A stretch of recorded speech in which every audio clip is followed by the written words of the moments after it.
Thanks, Jerry. So I hope you all see my screen. Welcome, everyone. Good morning, good afternoon, and thanks for connecting today to this webinar. So my name is Paula Gonzalez-Rivas. I'm a Technical Service Manager for Nutrition at Bareback. Today, I will present some important aspects to consider for a successful cattle breeding. We focus on nutritional management and trace mineral supplementation for heifer, cows, and bulls.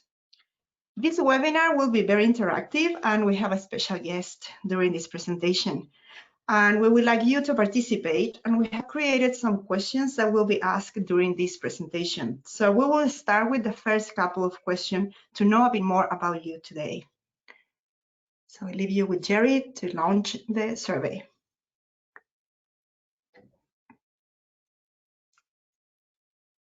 Okay, so on your screen, you should see a poll now that you should be able to click. In the past, some people have had problems clicking here. All you need to do is minimize the screen and then bring it back up in case you can't actually interact with the poll. But if you're able to, please let us know which describes your enterprise. Are you a beef producer, a dairy producer, a sheep producer? You can actually tick more than one if you have a mixed enterprise, of course.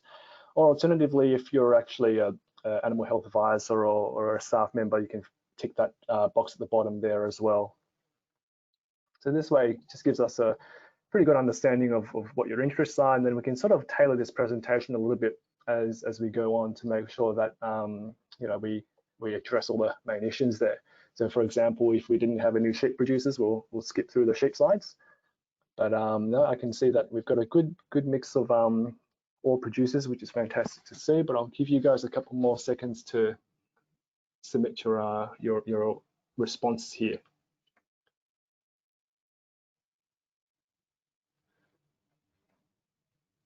Okay, I can see that most have voted, so I'm going to close the poll now, and I'll share on the screen the percentages. So again, the polls are anonymous, but what we can see and share is the percentage of people that have voted.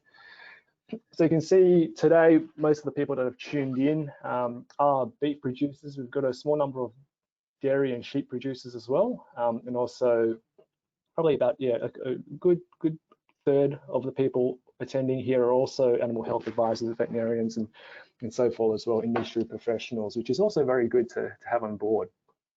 So thanks for sharing. I'm going to flick back to Paula now. So we have the second question, Jerry. It's about where we are located in Australia. Okay, so yes, to follow up, where are you located? Obviously here you can only select one answer. Now, apologies here, I've had to group some of the states just because we're limited to how many states we can put on the screen at one time. So please tick the one that is closest to you. I'll give you guys a few more seconds here as well.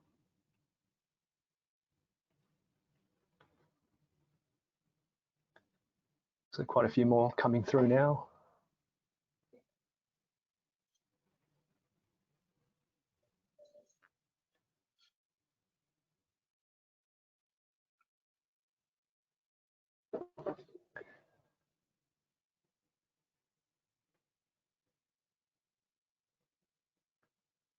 Okay, I'll give you guys just 2 more seconds, closing off the poll.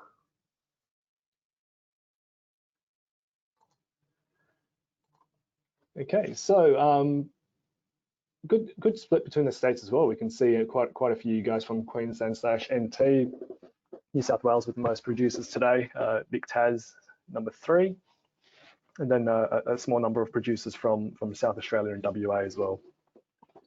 Regardless of where you're from, hopefully some of this information will be relevant to you. We've tried to keep it fairly general, but if you had any specific questions that maybe we didn't cover or you'd like a little bit more detail on, then yeah, please feel free to ask.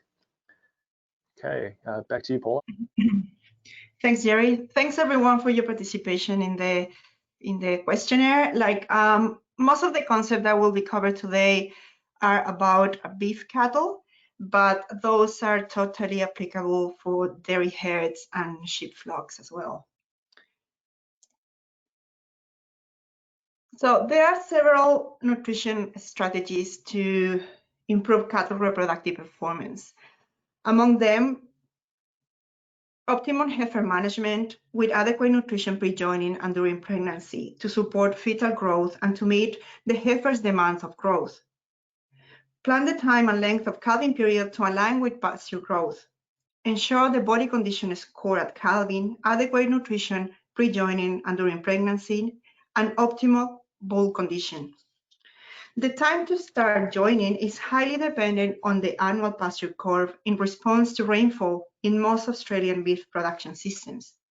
For northern cattle production, joining should commence 1 month after the green date, which is the first effective rain.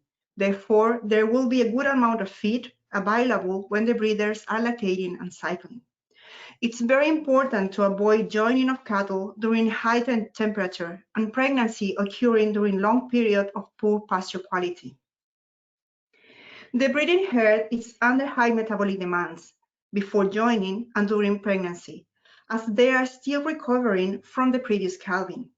In particular, the first calf heifer that is being joined for the second time. For the joining period to be successful, both the females and bulls need to be in optimal physical condition to not sacrifice reproductive efficiency. Body condition score and critical mating weight is very important. It's been demonstrated that the best results are achieved when cows are gaining weight during the breeding season. To achieve this, cows must calve in optimum body condition score. Cows that calve with low body condition score are very slow to show estrus early in the breeding season and have decreased pregnancy and longer calving interval. Optimal nutrition from joining to calving ensures a lifetime performance. The most critical period is the last 45 to 50 days of pregnancy. If energy requirements are not met, likely all other requirements are in suboptimal or deficient amount. Protein deficiency results in infertility, reduced fetal weight, and decreased milk production, with resultant decrease in weaning weight of calves. While protein requirements for all pregnant cows increase during late gestation and lactation, they are the highest for young cows. Adequate protein intake also improves colostrum and milk quality to help the newborn calf to have a good start.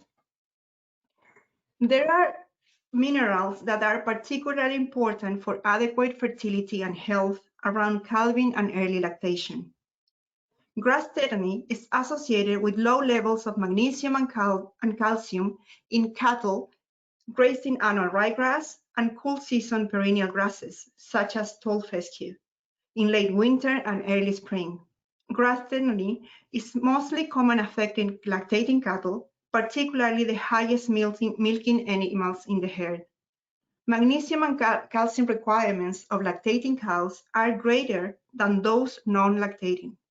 Grass tetany occurs when the magnesium and calcium levels in forages are too low to meet the requirements of the cows, and the cows don't get enough magnesium and calcium supplements post-calving. Calcium deficiency produces milk fever, a condition usually associated with dairy cattle, but can also occur in beef cows and leads to cows that go down soon after calving. Forages are generally higher in calcium concentration than concentrates, with legumes such as clover and alfalfa typically providing higher calcium and potassium levels than grasses pre-calving. That increases the risk of milk fever. Not meeting the animal phosphorus requirement reduces growth, feed efficiency, decreased dry matter intake, reduced reproductive performance, decreased milk production, and causes weak and fragile bones. Forages are generally low in phosphorus as compared to concentrate. Dry conditions and increased forage maturity further depletes the forage phosphorus concentration. This suggests that higher phosphorus supplementation may be needed to supply the increased dietary phosphorus level when grazing or feeding store mature forages or during periods of drought in temperate zones and during wet and dry season for breeding in the northern cattle production. Marginal deficiencies of trace minerals such as copper, selenium, zinc, and manganese as well as vitamin A and E, are linked to reduced immunity and lower reproductive efficiency in cattle. Essential trace mineral supplementation before and during pregnancy improve the antioxidant system, help to reduce embryo losses, increase pregnancy rates, and reduce the number of days between calving and next conception.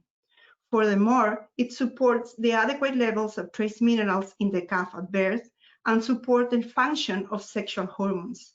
I will review this in depth in a couple of minutes. In terms of vitamins, vitamin A precursors called beta-carotenes are present in all green forages and are converted into vitamin A in the small intestine. Vitamin A is stored in the liver and reserves may last for 3 to 6 months. Requirements of vitamin A increase during late pregnancy, often at a time when green feed is decreasing.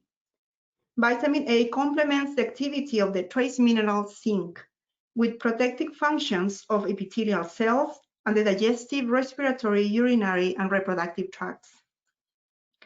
Deficiency of vitamin A causes abortion, stillbirth, blind calf, retained placenta, infertility, and male reproductive failure. Injections of vitamin A will increase the hepatic reserves for 3 to 6 months and are recommended for periods of dry pasture intake. Another fat-soluble vitamin is vitamin E. Vitamin E complements the activity of the trace mineral selenium, and very low levels of this vitamin affect the antioxidant status, the reproductive, muscular, circulatory, nervous, and immune system. Fresh green forages are high in vitamin E, and deficiencies are likely during prolonged period of dry pasture intake. And it's here when supplementation is recommended. There are other vitamins that are successfully synthesized in by the ruminant in the gastrointestinal tract, such as the vitamin C, vitamin K, and the vitamin B complex, and they don't need to be traditionally supplemented in the diet. Vitamin B12 is synthesized in the rumen by rumen bacteria in presence of cobalt. Adequate soil cobalt management, vitamin B12 or cobalt supplementation are required in cobalt deficient areas. If you decide to use commercially available products containing vitamin B12, it's important to read the labels, since products containing hydroxycobalamin, a longer acting form of B12, are preferred. So what can influence fertility and how we can improve it? We know that a lot of things can influence the reproductive system, such as genetics, the environment, diseases, and of course, nutrition. The objective of a profitable beef cattle production is to obtain 1 calf per year. In order to attain this, the cow has a very small window of 35 days or approximately 2 estrus cycles to get pregnant. If the cow or the heifer fails to get pregnant early in the breeding season, she will fail to get back in calf sooner in the following season. This is mainly due to early embryo losses. Early embryo losses occurs during the critical period of pregnancy recognition, between the day 15 to 17. This is normally the cause of repeat estrus. The embryo and the placenta rely entirely on the cow for enough supply of nutrients needed for normal development and growth of the fetus during the early pregnancy. If the cow's supply of nutrient is inadequate, the calf can be severely affected prior to birth, and this will have enormous consequences for the future productivity of the calf. Because the fetal organs develop at the same time as the placenta and the limbs, they start developing as early as 25 days of gestation. In male calves, testicular development is initiated by day 45, and ovarian development begins in female fetuses by day 50. This is particularly important for a heifer calf, since she will be born with every single oocyte she will ever have in her entire life. The follicles become active and undergo progressive development during the late fetal stage, continuing during adulthood. It has been demonstrated that heifers from cows that receive supplemental protein during late gestation had early onset of puberty and tended to have higher pregnancy rates compared to heifers born from non-supplemented dams.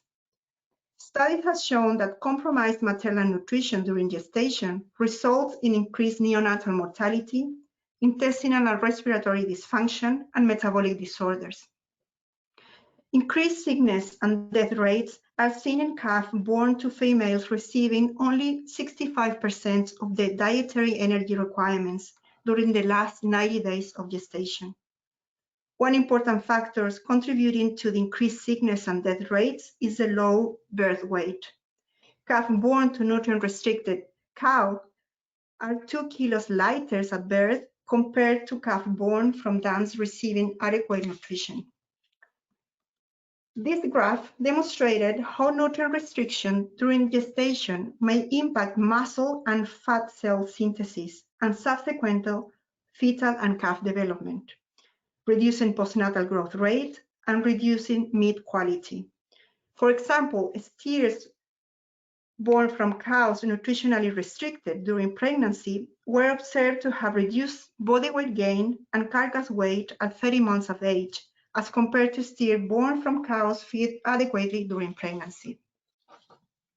Therefore, management of maternal nutrition from early gestation will ensure proper placental development, resulting in adequate nutrient transfer to the developing fetus. Maternal nutrition later in gestation influences fetal organ development, muscle development, and postnatal calf performance and fertility. One important factor that affects negatively fertility is the oxidative stress pre-joining and pre-calving. Oxidative stress is an imbalance between free radicals and antioxidant production. People and animals produce free radicals as a consequence of normal metabolism.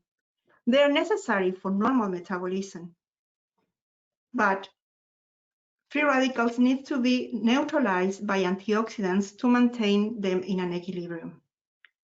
Excessive production of free radicals occurs in periods of high metabolic demands, such as joining, pregnancy, calving, weaning, transport, extreme weather events such as heat stress and drought.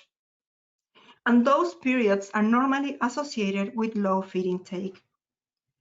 Pregnancy in particular results in increased metabolic activity from the maternal and from the fetal side, which increases the production of free radicals.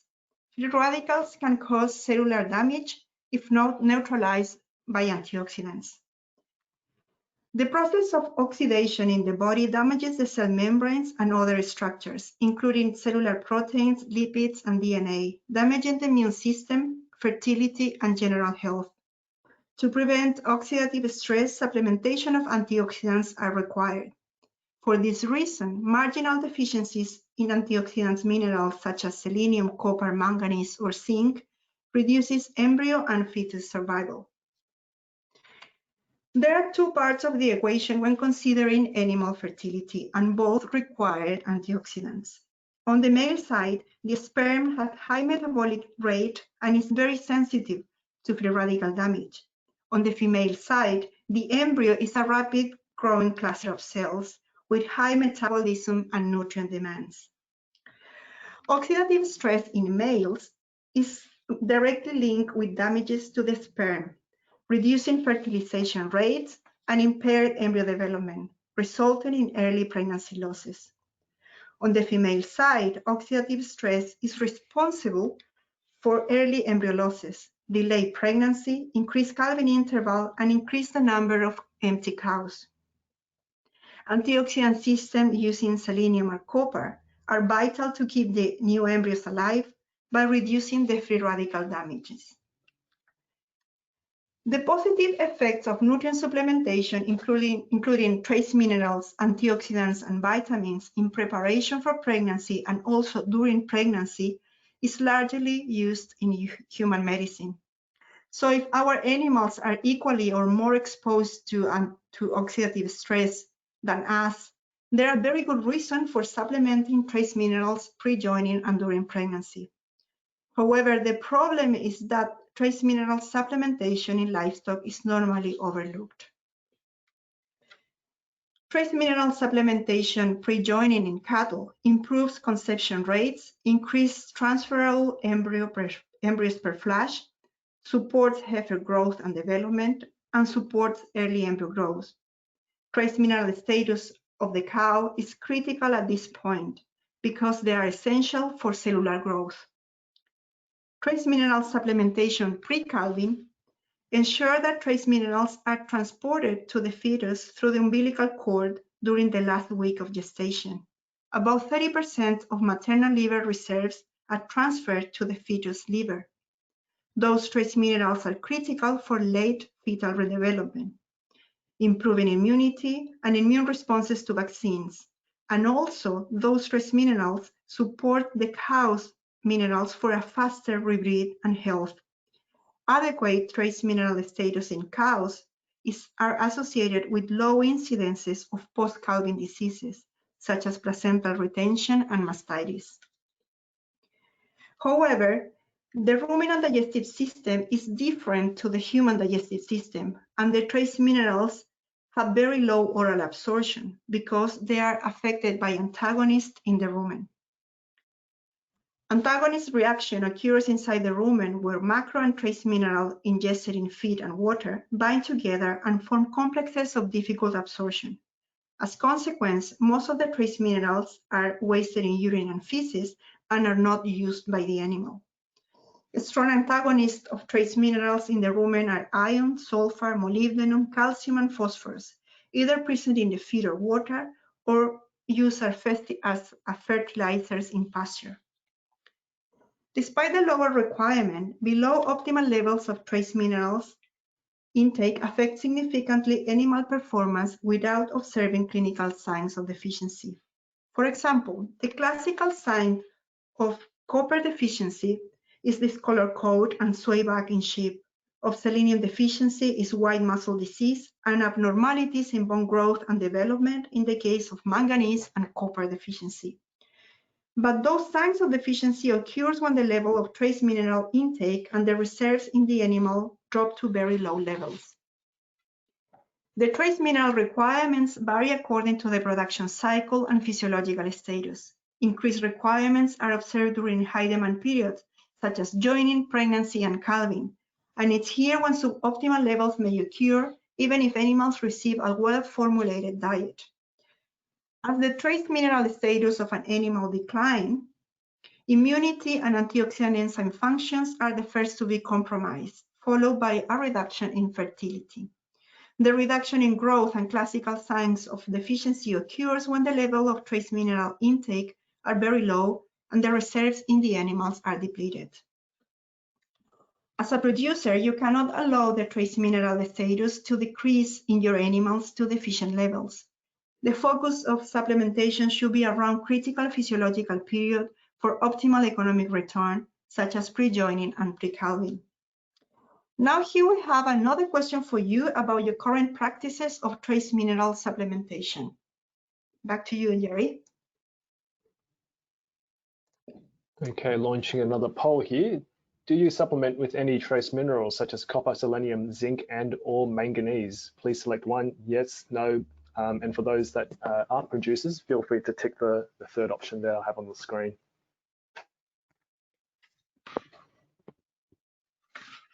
Okay, so a few votes coming through. While I'm waiting, just here to encourage you guys to please send through any questions that you may have. You can feel free to do so now. It certainly won't interrupt the flow of the presentation. And then I can either answer it on the spot through text, or if it's something that Paula can understand, we might leave that to the end. But either way, just in case you forget, you can send it through anytime you'd like.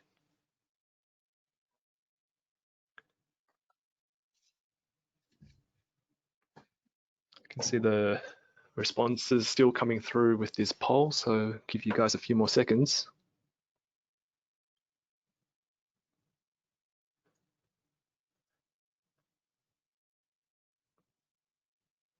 Okay, I'm going to close it off in a few seconds. Still coming through.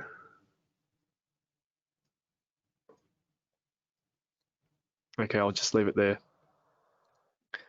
Okay, so the vast majority of you guys do use trace mineral supplements, 58%. About a quarter of you do not, and of course there are a proportion of you guys that don't have any livestock. Okay, so Paula, do I lean into the second question now, or is it back to you? Yes, please. Okay, so I'm going to go directly to the follow-up question. So for those of you that do use trace mineral products, do you use oral or injectables? Please select one.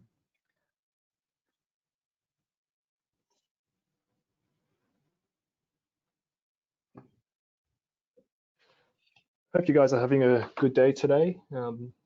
Having a pretty wet day here in Sydney, which is good, I guess. It's always good to get some rain, but it's also quite cold, unfortunately, so not very pleasant.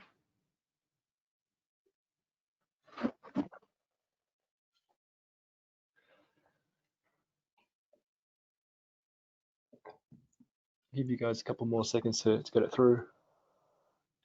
Once again, thanks for joining us today as well. I certainly appreciate everyone taking the time out to attend our webinar, especially during lunchtime. So hopefully you've got some food in front of you, got a sandwich, having a meal. After all, we are talking about nutrition.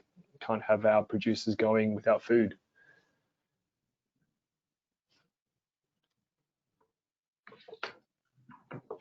All right, I'm going to close the poll off now. Okay, so you can see that quite a few of you guys use a combination of both oral and injectable products, while about a quarter each use either oral or injectables. Again, a very good split, and very interesting for us to know. And I think Paula, you'll be able to explain really some of the key benefits of these types of products and some of the disadvantages as well. Of course. Thank you. Thanks everyone for participating. So yeah, many of you know that indeed there are different forms of trace mineral supplementation. Oral minerals as block, loose mixes, or water solution have, however, variable intake and palatability. They are affected by antagonists in the rumen, and they are not normally designed to address critical events of the production cycle. Oral intake of mineral is dependent on voluntary feed and water intake, which in turn vary according to production, physiological state, environmental conditions, and animal behavior. However, this variability can be minimized through the administration of injectable trace minerals. By injecting the trace minerals, they are delivered directly into the animals for use by the tissues. The trace minerals bypass the gut, producing a rapid and effective method to increase the trace mineral status in the animals. This is why we recommend Multimin, which is an injectable trace mineral formulation which is rapidly absorbed and readily utilized, producing a strategic and rapid mineral delivery at times of high demand. Multimin contains copper, selenium, zinc, and manganese for sheep and cattle, and we also have a unique copper-free formulation. Multimin enhances the antioxidant system to improve the health and performance of livestock to cover high demand periods. Multimin is scientifically proved, and it's absorbed in 8 hours after subcutaneous injection, reaching adequate liver levels in only 24 hours.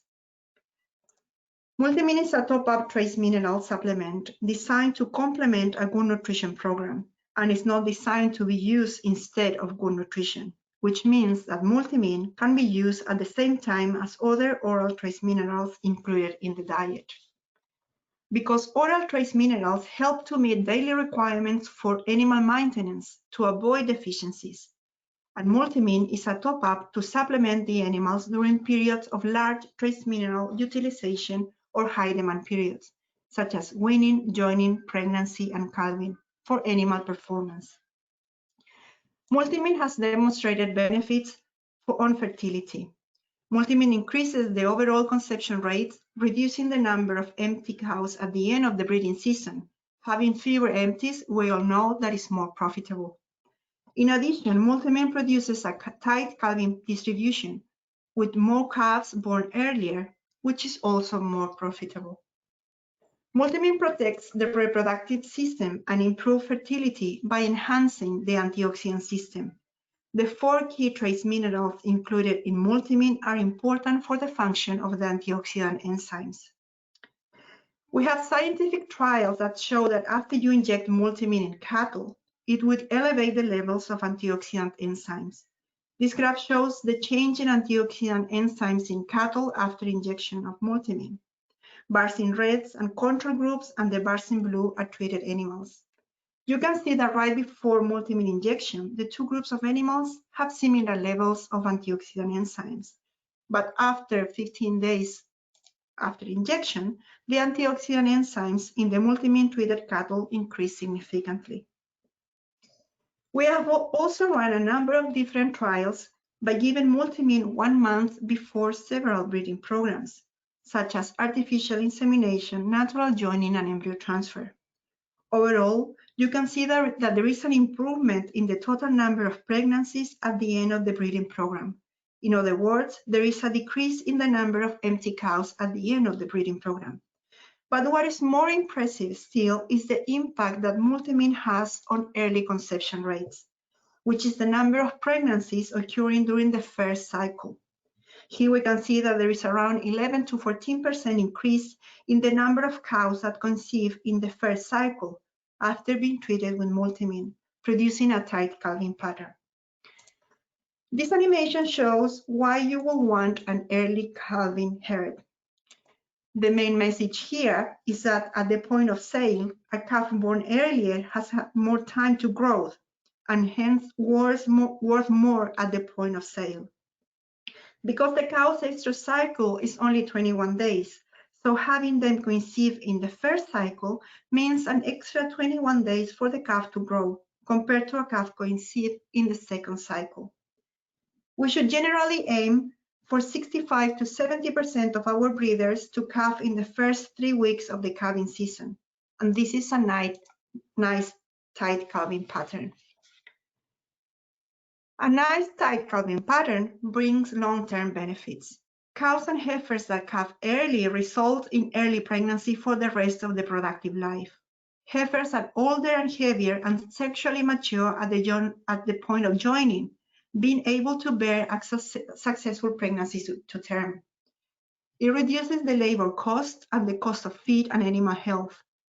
It produces an easy weaning because all calves would have similar age and weight, and as a consequence, we can market and even move at the point of sale. So now it's the time to have our special guest to our webinar. I will leave you with Jerry to introduce Tim. Thanks, Paula. So just very quickly for me to do a brief introduction. Tim Reid here is the owner of Melon Pastoral and also JTR Cattle Company. So he's a producer in New South Wales, and without stealing too much of his thunder, I'll pass on to Tim to do a bit more of a thorough introduction of himself. Over to you, Tim. Yeah, great. Thank you very much. Good morning and good afternoon, depending on where you are. This is my first webinar, so bear with me as we get through this. So Paula's just going to run the slides for me. So I'll get Paula just to go to the next slide, please. As I said, Tim Reid, and I'm a 4th generation Hereford, Pole Hereford breeder. And I also run Melon Pastoral. I'm not actually the owner of Melon Pastoral. I'm the manager and run the operation here. Melon Pastoral was established 15 years ago in Roslyn in the Southern Tablelands, New South Wales. We run approximately 600 breeding females with usually about 100 replacement heifers each year. The base is made up of Angus and Black Baldies. And we also do a large embryo calf rearing operation here. We implant a lot of embryos for outside contract people, raise them calves to a certain age, and they take them back, which is quite a large time demanding operation that we have here, but it's very fortunate that we have a set price and markets don't depend as much on our income, so it's a secured income for us. If we just go to the next slide, please.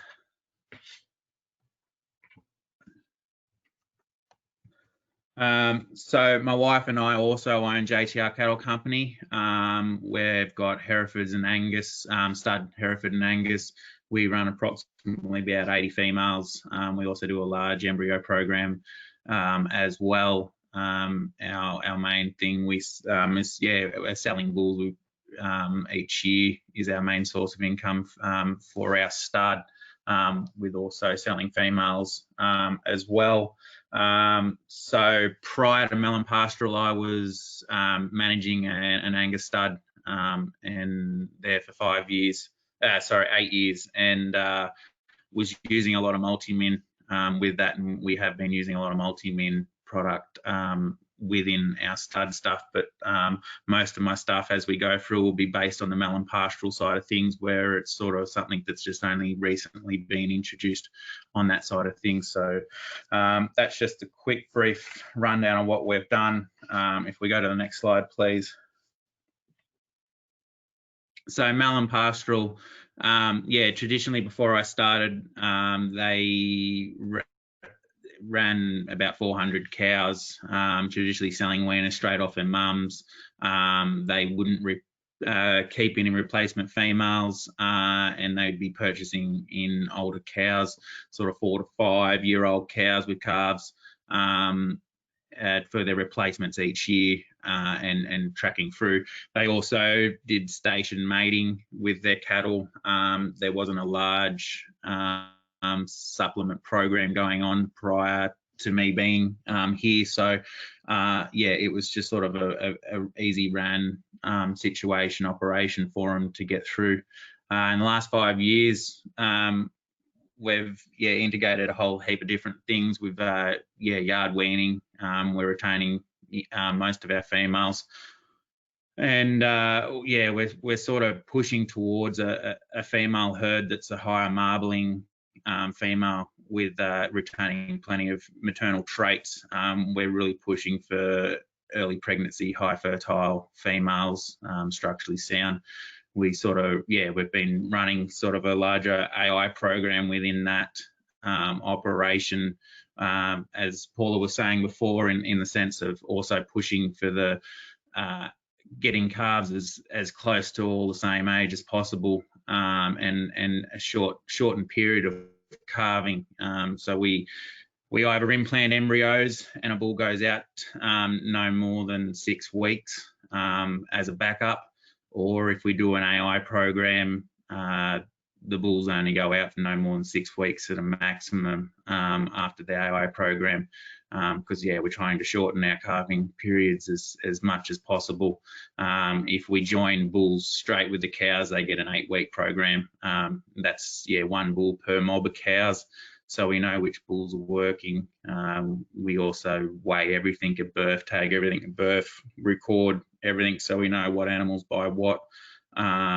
And it's sort of paying off for us in the long run, with people sort of sorting after our females now and getting top demand for those. If we go to the next one. So this is 3 years ago, nearly 4 years ago, we ran the start of our embryo implanting calf raising operation. And we had 120 recips that we'd programmed for this, and this is prior using Multimin. We were using oral supplements as a loose lick and blocks in paddocks and stuff. And back when we started this, it was sort of the idea of minimizing cost as much as possible, especially in the commercial herder side of things. So we were using the oral stuff. We weren't using an injectable, and we had a pretty bad rate, as you can see there. We had 50% of the recips were implanted, which is slightly down on what we're being able to do today. But the big shock for us was the number of pregnancies from them. As you can see in that graph, we only had 20 pregnancy, and we lost 2 of those pregnancies prior to calving as well. So that was a fair significant cost to us. but moving forward, we took blood tests on these heifers, well, these recips, and there was no underlying diseases or anything else, anything else in that factor that. So it was all put down to the trace minerals that we had the issues with. We can go to the next one, please. So I'm a part of the Multimin Performance Ready Challenge in the round 1. Jerry's going to say a little bit more and on this if he wants to explain that a little bit now. Great. Thanks, Tim. Okay, so yes, Tim is one of the Multimin challenges that we have. For those of you that don't know, there is a 12-month project that we're running called the Multimin Performance Ready Challenge, where we invite a number of producers from all over the country, regardless of enterprise type, to compete in a competition. And it's a competition where we encourage producers to essentially share their experiences with Multimin, whether you're a new user or an existing user. Everyone is certainly welcome to apply. And out of the applicants, we choose the top producers from the group, and we put them into one of 4 rounds in which they compete to win an overseas study tour for 2, and also for a lot of free product as well. And as you compete, you do win free product along the way. So if anything like this sounds of interest to you, please check out www.multiminchallenge.com. And we'll talk about this a little bit more at the end of the webinar. But again, so Tim's a fantastic operator that we've identified through the challenge, which is why he's here sharing his experience with you today. Back to you, Tim. Yeah, thanks, Jerry. Yeah, so just a little just on the Multimin challenge and the experiences that I've experienced in the last few months that I've been involved in it. It's a great opportunity to be able to connect with some really intelligent people. I don't care how old you are, you never stop learning, and the more people that in the industry that can help you along the way. And through this challenge, it's really connected me with some really great insight into what we're doing. Like I said, in the stud side of things, we were using Multimin for a number of years now, but also now that in the commercial side of things, we was using it, but not knowing why I was getting the benefits. And then through this trial, through the challenge, we've actually, found out a lot more and the reasons why it's working and the benefits of it. So it's, highly encouraged. If it's something that interests you, please have a go at it. It's been a lot of fun. Back to our embryo program here, the Multimin. So this year we, in our autumn program, we programmed 126 cows to take embryos. This was done not long ago. And in that program, we decided to sort of for ourselves do our own independent trial, Multimin versus not multi-mining in this. So what we found was we treated 80. I didn't want to do a 50-50 treatment situation in it because I know we've sort of proven Multimin does work. We just didn't know why, so we sort of staggered it so we didn't lose too much income by not using Multimin. So we treated 80 cows with Multimin. 46 of them were controlled. That was done at a random source. There was just any cow we sort of went through and just didn't pick out cows. We sort of went, right, these get it, these don't now. When we implanted embryos, so cows that had a heat and cycled in the right period of time and were ready to be implanted, we had a 7.3% more increase in the Multimin. That doesn't seem like a significant number, but it's, when you're talking the dollars of the calves that we're getting implanted and the cost of implanting embryos, it is a fair significant increase for us. Where we feel we'll find even larger significant increases is the conception of embryos that hold versus having like the ones that have Multimin versus not having Multimin. I think there'll be a significant difference. We'll be preg testing here in another 4 weeks. So yeah, stay tuned for those results. I probably should have said within the Multimin challenge, I'm doing a lot of posting on the Performance Ready Facebook page that they run. We'll also run our own Facebook page, Melon Pastoral and JTR, where I'm uploading all these results. So if you're interested in that, please connect to those Facebook pages and keep following as we go. If we can go to the next slide, please. So also this year in our heifer, this year we AI'd 100 heifers, which was a significant result in that. They all received Multimin 4 weeks prior to AI. We had a 79% preg test rate to the AI, to the fixed time program, which is a huge significant increase for us. With that, as Paula was saying, we're now going to be able to have calves that are all born within sort of a 2-week period of each other. You know, it pays for us at the other end, as Paula's already explained. After them heifers were AI'd, they're actually split into half, with one bull going out of each mob for 4 weeks. Out of the 100 heifers, there was 8 that didn't go in calf altogether. So that was 92% conception rate out of all the heifers going in calf. So that'll be quite a significant increase for us. Using the Multimin, we definitely found that's a huge benefit for us. On top of the mineral supplements that we were already getting, we're seeing that, the injectables really changing our results for us. If we go to the next one.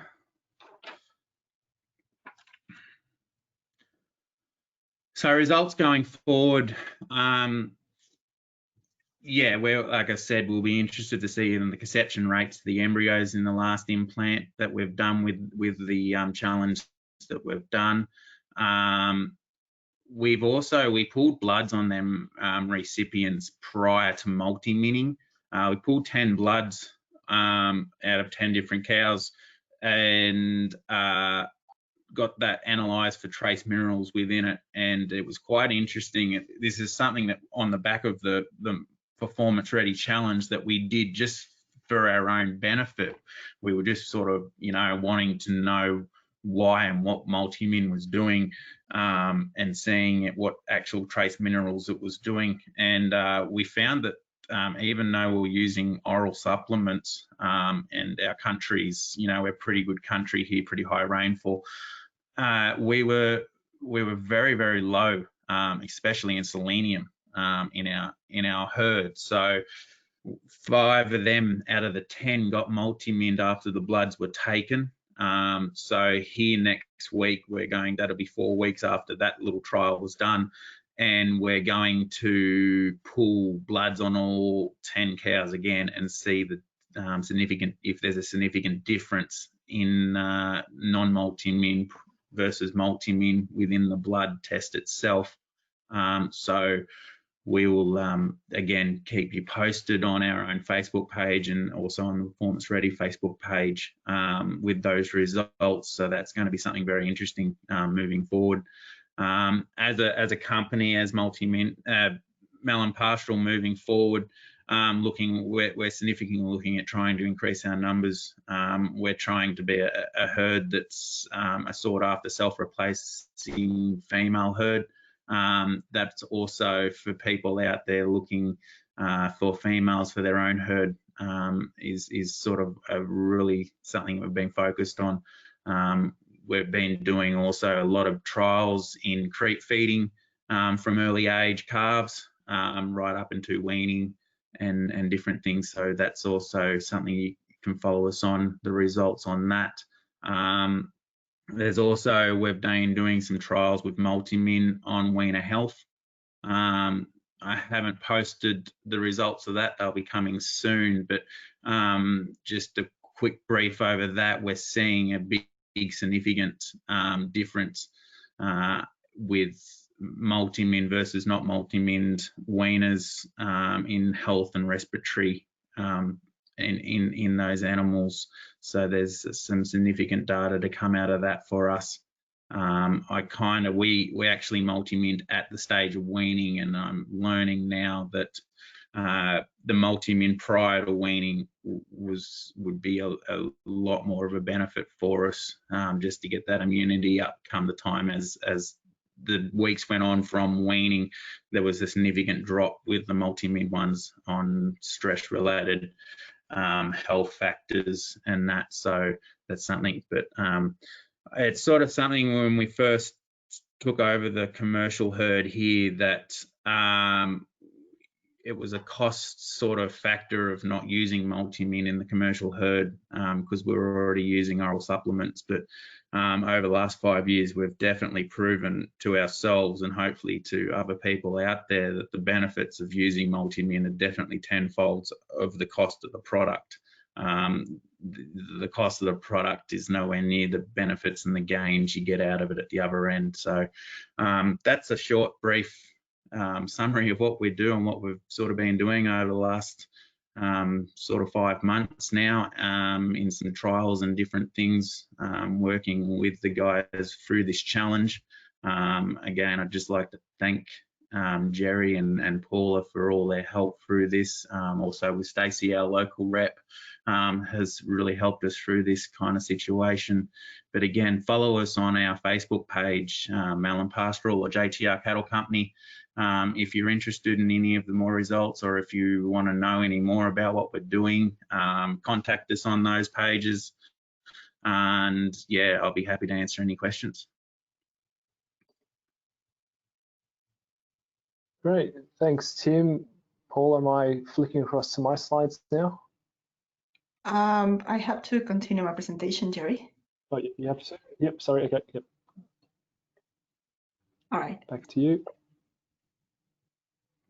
Thanks, Tim. That was a fantastic presentation, and thanks for sharing your experience with Multimin. Really looking forward for your result this season. So to know when you will get the most benefit from Multimin for cows and heifers, we need to understand the life cycle of the cow. This dark blue line shows you the levels of trace minerals stored within the cow over a production cycle in an ideal scenario. The red dot line represents when the trace mineral levels of the cow are optimal, which means everything is running all right. Before joining, her trace mineral reserves should be adequate, but it will start to dip as soon as she conceives, before the trace minerals are used to support the pregnancy. The reserve will really plummet just before calving, because this is the period in which they will try to transfer as much as possible to the unborn calf. Because of this, the cow's immune system is in a compromised state after calving, and it's no coincidence that this is also the time when the disease risk is at the highest. Once the calf is born, the cow can then slowly start to replace the trace mineral lost, and eventually she will be recovered. But what happens if the cow has not a good start level? So the light blue line shows you the same production cycle, but the cow in this scenario was not 100% top up to begin with. You can see the same pattern occurs, but she ended up much worse at the point of calving. This means that it takes her even longer to recover. Because we know that this is happening inside the cow, we can be very strategic with our Multimin application. If we give a dose of Multimin a month before joining, we can make sure she will be top up right before the trace mineral demands start going up. This will support fertility because follicle activation and maturation start 3 weeks before ovulation. This improves conception rates and embryo survival, and in heifers, it also supports the growth and heifer development. If we give a second dose of Multimin before calving or a dry-off in dairy cows, we can make sure that the dip is reduced. This is what we call a two-in-one effect, to ensure that adequate amount of trace minerals are transferred to the calf during the last third of the pregnancy to support innate immunity, body heat production, to prevent disease, to support early growth until weaning, and to support immune response to first vaccination. Pre-calving treatment also ensures that adequate levels of trace minerals are left in the cow to support the last third of gestation, improve immunity, reducing post-calving diseases incidences, and ensure a fast rebreed. Reproductive performance is just as important for the bulls as for the cows and heifers. Many producers understand the frustration of having a bull that underperformed for the season and failed to join with the cow. Trace minerals play key roles in bull's fertility, having action in libido, sperm quality and quantity, and the development on testes in the young growing bull. Trace minerals are linked to spermatogenesis and the integrity and health of the hoof, which is indirectly linked to reproductive efficiency, as good conformation is vital for a successful service. Bull spermatogenesis takes about 61 days. Therefore, injecting Multimin 90 days before joining and also during the breeding season can help to improve semen quality and bull performance because it will allow the trace minerals to be incorporated in the semen. This trial shows a 22% increase in the number of sperm in the ejaculator bulls given Multimin. The same trial also showed an improvement in motility and morphology. Ultimately, all this means that you will have more bulls passing the breeding soundness exam and more efficient bulls during the mating season.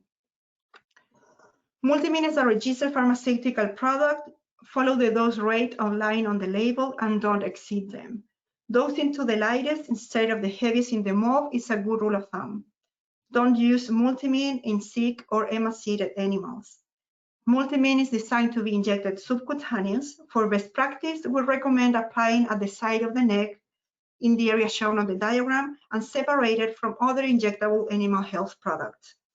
We don't recommend using Multimin at the same of other injectable products containing copper or selenium, because excessive copper or selenium can be toxic. So now to finalize this webinar, some take-home messages. Optimal nutrition at joining and during pregnancy determines lifetime herd performance. The breeding herd is under high metabolic demands before joining and during early and late pregnancy. High metabolic demands are associated with oxidative stress. Oxidative stress is associated with early pregnancy losses, poor fertility, and poor health. Strategic top-up of trace minerals using Multimin protects male and females against oxidative stress. I really appreciate your attention. I hope this webinar was helpful for you. If you are interested in other webinars, please register in our webpage. Now feel free to ask questions. I will leave you with Jerry.